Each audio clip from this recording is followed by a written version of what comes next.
તો રામ મંદિર પ્રાણ પ્રતિષ્ઠાને લઈને રાજકોટમાં ઉત્સાહનો માહોલ છે। રામ મંદિર પ્રાણ પ્રતિષ્ઠાને લઈને મહાનગરપાલિકા દ્વારા તૈયારીઓ કરવામાં આવી રહી છે અને એ પણ પૂરજોશમાં।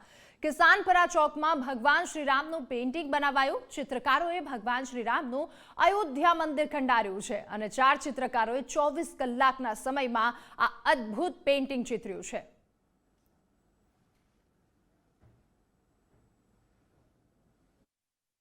બે 2024ની સાલની શરૂઆત થઈ ચૂકી છે અને દિવાળીને તો હજી વાર છે, પરંતુ જાન્યુઆરી માસની અંદર જ ભારતભરમાં લોકો દિવાળી જેવો ઉત્સવ છે તે ઉજવવાના છે અને ઘરના આંગણે 22 જાન્યુઆરીના દિવસે દીપ પ્રજ્વલિત કરવાના છે। તેની પાછળનું કારણ છે કારણ કે રામ ભગવાનને ખરા અર્થમાં વનવાસ છે તે તો 15 વર્ષનો હતો, પરંતુ જ્યારે તેમનું જે જન્મસ્થળ છે અયોધ્યા નગરી, જેની અંદર જે મંદિરની અંદર પ્રાણ પ્રતિષ્ઠા મહોત્સવ છે તે 22 તારીખે થવાનો છે ને તે જ દિવસે લોકો ફરીથી દિવાળી છે તેની ઉજવણી કરવાના છે ને તેમાંથી રાજકોટ કેમ બાકાત રહે, કારણ કે રાજકોટનું કિસાનપરા ચોક છે।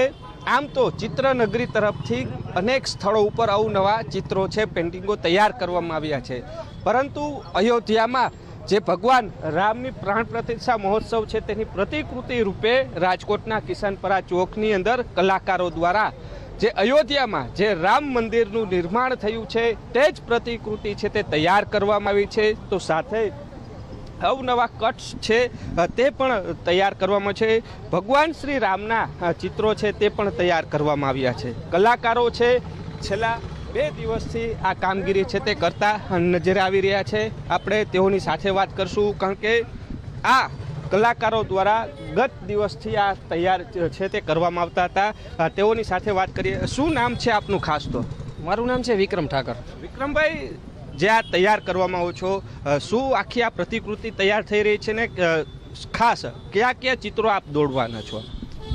પ્રતિકૃતિ જોઈએ તો આપણે અયોધ્યામાં જે રામ મંદિર બની રહ્યું છે એની આપણે આબેહૂબ અહીંયા મંદિરની ચિત્ર બનાવવાનું છે કે ભાઈ અહીંયા કેવું મંદિર હશે, અહીંયા કેટલું બગીચો છે, ઘુમ્મટ કેવડો છે, પિલર કેવા હશે। એ અમને રાજકોટ મહાનગરપાલિકા દ્વારા કહેવામાં આવ્યું હતું કે કિસાનપરા ચોક રાજકોટમાં આ જગ્યાએ આપણે રેસકોર્સની વોલમાં આ પેઇન્ટિંગ કરવાનું છે, જે તમારી આવડત અને મહેનત પ્રમાણે આપણે બનાવીને રાજકોટવાસીઓને દેવાનું છે કે ભાઈ કેવું મંદિર ત્યાં હશે। અને મંદિરની લંબાઈ જોવા જઈએ તો આપણે 35 થી 40 ફૂટની મંદિરની લંબાઈ છે, પ્લસ આપણે ભગવાન રામ ભગવાનનો ફોટો પણ બનાવ્યો છે, જે અયોધ્યાની યાદ દેવરાવે એવું આખું અમારે વાતાવરણ અહીં બનાવવાનું છે। તો રાજકોટવાસીઓ જાણે અયોધ્યામાં જશે જ્યારે 22 તારીખના લોકો જોશે એવું લાગશે? હા, 22 તારીખે ઓમ જોવા જઈએ તો સમગ્ર દેશમાં દિવાળી જેવો માહોલ હોય એવું લાગે છે મને અત્યારથી, કે ત્યારે દિવાળી જેવું હશે। પણ એમે એવું જ અહીંયા રાજકોટમાં પણ એનું રાજકોટવાસીઓને ફીલ કરવા માગીએ છીએ કે તમે મંદિર અહીંયા જ છે, એવો અમારો પ્રયત્ન રહેશે અમારી ટીમ દ્વારા। કેટલા લોકો આ તૈયાર ચિત્રો દોરવામાં કામે લાગ્યા છે અને કેટલા સમયમાં આ તૈયાર થઈ જાય એવું લાગે છે આપને? અમે તો 4 જણા આર્ટિસ્ટ છીએ, અમારું ગ્રુપ છે આદિત્ય ગ્રુપ। અમે 4 મેમ્બર 4 આર્ટિસ્ટ છીએ અને આજ સાંજ સુધીમાં કમ્પ્લીટ થઈ જશે। 24 કલાક થઈ ગઈ છે। જે ડિટેલિંગ બનાવવો છે એમાં ખાસો સમય લાગ્યો છે, ખાસી મહેનત છે, અને તમે જોઈ રહ્યા છો કે ભાઈ આમાં આબેહૂબ એના જેવું બનાવવું એટલે થોડોક સમય લાગશે। કલર સેટ પણ સેમ જ રહેવાનો છે, એવી તૈયારી? કલર શેડ પણ એની જેમ જ સેમ ટુ સેમ જ રહેશે।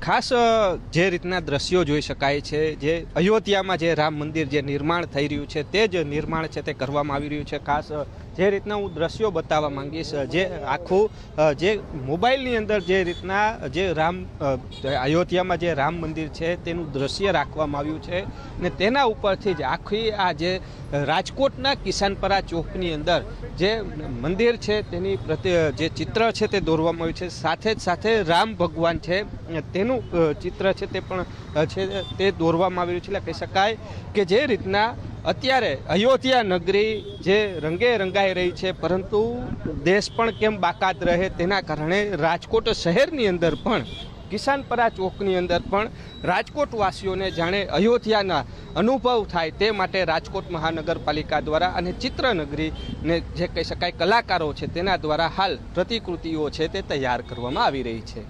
કેમેરા પર્સન કિશોર વાડોલિયા સાથે રહીમ લાખાણી, ગુજરાત ફર્સ્ટ, રાજકોટ।